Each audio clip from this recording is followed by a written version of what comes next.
So the first thing people want to know when they meet me is, how tall are you? The answer to that is I'm 6'6", but I'm 6'9" in heels.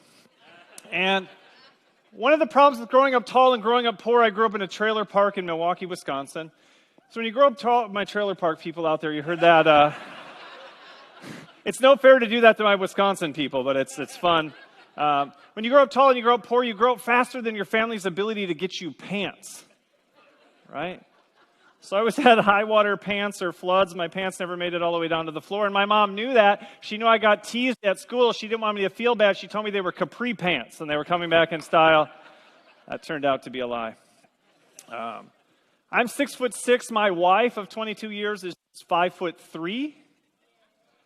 If you wonder how that works, just realize that in our relationship, deodorant is much more important than breath mints.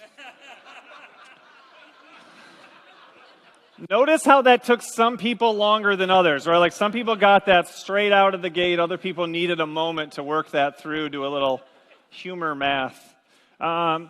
So it's good to be tall. It's good to be tall. We pay tall people more than we pay smaller people for the same work. It's not fair, but we do it. Don't be mad at tall people. Small people pay tall people more for the same work. We're not doing it for each other. They do scientific studies and have people guess other people's IQ, and people of all sizes guess that tall people are smarter than they actually are. I think we are smarter, but science, disagrees with me. And so we tend to vote for the taller people in elections. For example, in the presidential election, there's only been a few times in the history of the United States where we voted for the smaller person for president. So it's good to be tall. Until it's not good to be tall. I live in Raleigh, North Carolina, which is not a hub for any major airline, and I fly about 200,000 miles a year. And because Raleigh is not a major hub, it means I start every flight on what's called a regional jet. Okay, this is like a Fisher-Price airplane. This is not a real airplane. And the flight always starts the same way. I go to get on the plane, the flight attendant sees me, she always says the same thing: "Sir, you need to watch your head," which is hard to do if you've ever tried. And I get on the airplane like this, right? And some of you are like, "Whatever, Dave, we've ducked before." You have, but you're used to re-emerging on the other side, okay?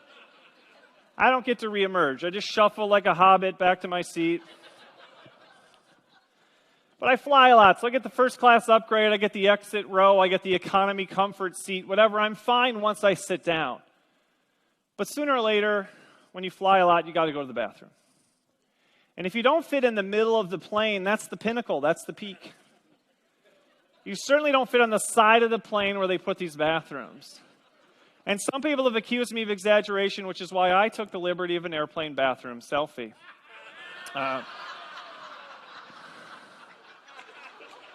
It can be hard to get oriented, so let me help you with what's happening here. This is the ceiling of the airplane bathroom. This is my shoulder on the ceiling of the airplane bathroom.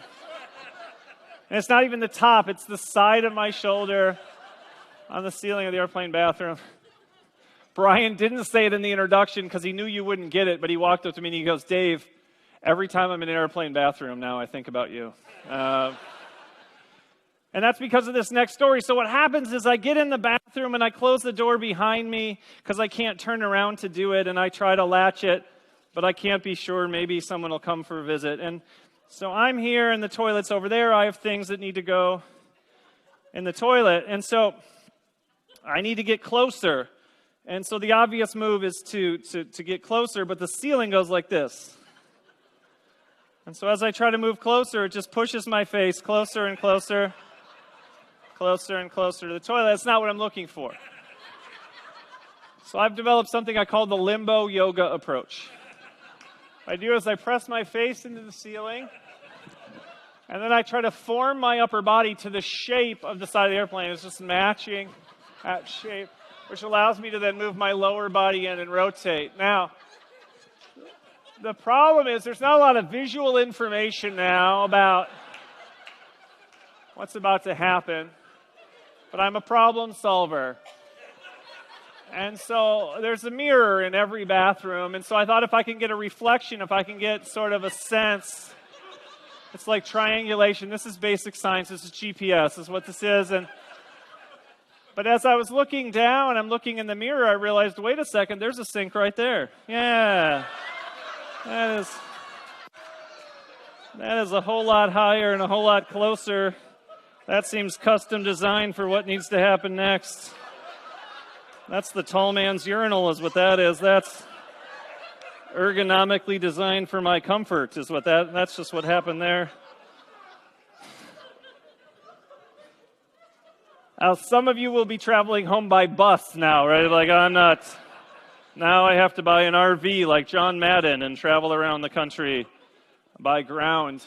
So it's important to realize something about that story. As people misunderstand that story, a guy came up to me, Charleston, South Carolina, came up to me after the talk. He goes, Dave, I know what you mean about those airplane bathrooms. He goes, I'm a big guy. He goes, I don't even try for the toilet anymore. I just go right in the sink every time. And I was like, you're disgusting. You got confused. That was a true story that I turned into a funny story. I don't pee in the sink. I'm not an animal. I go all over the wall like a normal person does. Because I'm classy. So that's sort of a good news, bad news situation, right? I don't go in the sink, but apparently other people do, right? Like that's what we all grew a little bit in that moment that we learned that was the case. And so there's a moral to that story. You think there can't possibly be, but there is. There's a purpose to that story, and it's this. I don't get to accept the advantages of my height, we just talked about them, without also accepting what? The disadvantages. Okay? If people say, Dave, is it good or bad to be tall? The answer is yes. Every characteristic that we have is a strength and a weakness at the same time. It has a downside and an upside. There's no good and bad. There are things that are good and bad, right? Good and bad.